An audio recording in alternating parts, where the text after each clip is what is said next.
नमस्कार, the voice news से मैं प्रगति सिंह, जहां प्रतिदिन हम बताते हैं आपके आसपास की जुड़ी घटनाओं के बारे में, जिसका है सीधे जनता से सरोकार। एक नजर आज की सुर्खियों पर। वलसाड जिले के नारगोल बंदरगाह पर मछुआरों ने एक दिन के लिए अपनी नावें बंद रखकर विरोध प्रदर्शन किया। इसमें वलसाड जिले के नारगोल, उमरगाम, खत्तलवाड़ा, टीम्बी, पड़गाम, मरोली, डांडी, कालई जैसे लगभग 10 गांवों की 700 नावों ने स्वेच्छा से एक दिन के लिए बंद कर तटीय क्षेत्र पर विरोध दर्ज कराया।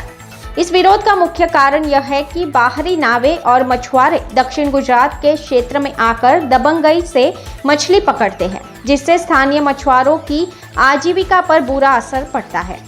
जाफराबाद और आसपास के क्षेत्रों की बाहरी नावें स्थानीय मछुआरों को परेशान कर मछलियां पकड़ती है। इस समस्या को लेकर दक्षिण गुजरात के मछुआरों ने कई बार प्रशासन से गुहार लगाई है, लेकिन कोई ठोस निर्णय न होने के कारण आज नारगोल और उमरगाम बंदरगाह पर विरोध किया गया। मछुआरों ने अपनी नावें बंद रखकर अपनी आजीविका पर खड़े हुए इस संकट से समाधान की मांग की। इस प्रदर्शन में करीब 2000 से अधिक मछुआरों ने भाग लिया।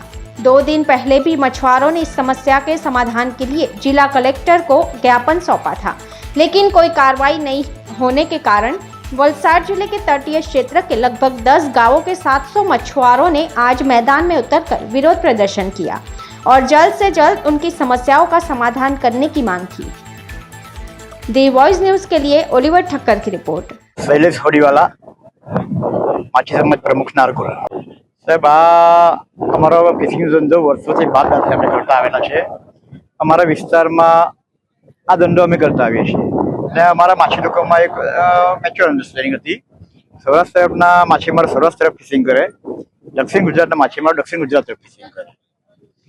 પણ 10, 15, 12 વર્ષથી સૌરાષ્ટ્રના માછીમારો દક્ષિણ ગુજરાતની એકદમ નજીક પહોંચી ગયા છે।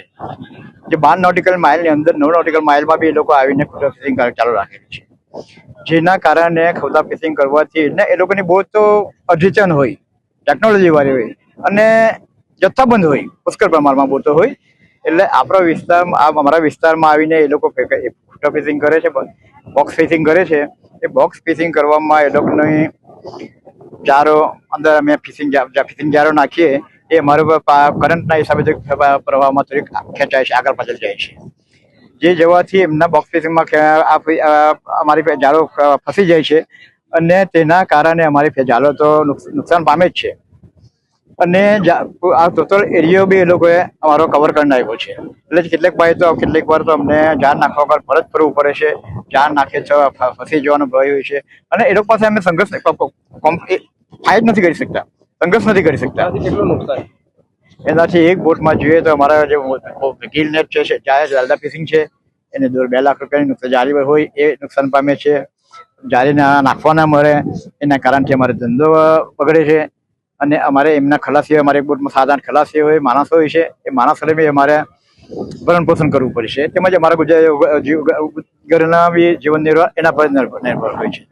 10-12 વર્ષ પહેલા સમાધાન કરેલું, ત્યાંના જાફરાબાદ સાઈડના પ્રમુખ ભગુભાઈ સોલંકી, જેમણે આવીને સમાધાન એમના આગેવાનો સાથે સમાધાન કરેલું અને લેખિત બી અમારી સમક્ષ છે એનું, પણ એ સમાધાનને 1-2 વર્ષ માન્ય રાખ્યું, પછીથી પાછા આગળ વધીને પાછો આ વિસ્તારમાં આવી ગયા છે। અમે બી એ લોકોને રિક્વેસ્ટ કરી છે કે તમે ના આવો અને આપણે એક નક્કી કરીએ કે ભાઈ તમે તમારા વિસ્તારમાં કરો 60% પ્રમાણે અને 40% અમને આપો, એ વિસ્તારમાં 40% અમને આપો, જેથી કરીને અમે બી ધંધો કરી શકીએ।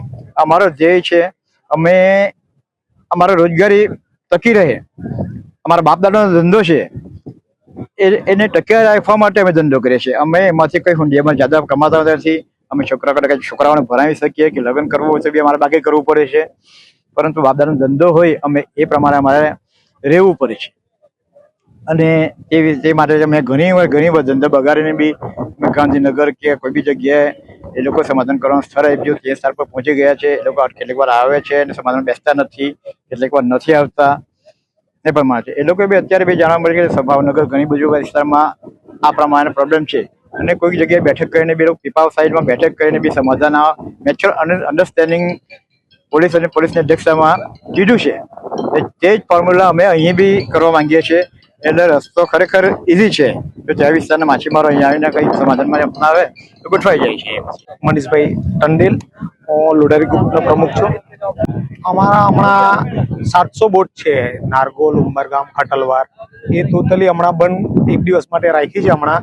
ને અમારી જે લોડારી બોટ છે એ તો અમારી 10 દિવસથી બંધ છે, કારણ કે એ અમે ત્યાં જાર નાખી શકતા નથી કે જાફરાબાદવાળા છે અમારા કિનારા વિસ્તારમાં આવેલા છે, તો એમાં અમે જાર નાખીએ તો અમારી જારીમાં ફસીને તૂટી જાય એટલા માટે.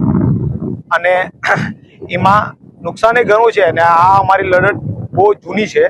ને અમે જ્યારે કલેક્ટર સાહેબ પાસે આપણે ફિશરીઝ મંત્રી સાથે અમે ફિશરીઝ મંત્રી અમને કે બે સમાધાન થાય એટલા માટે કે દરિયામાં કંઈ ઘસરણ ના થાય એટલા માટે અમને એ લોકો બેઠક કરી આપેલી.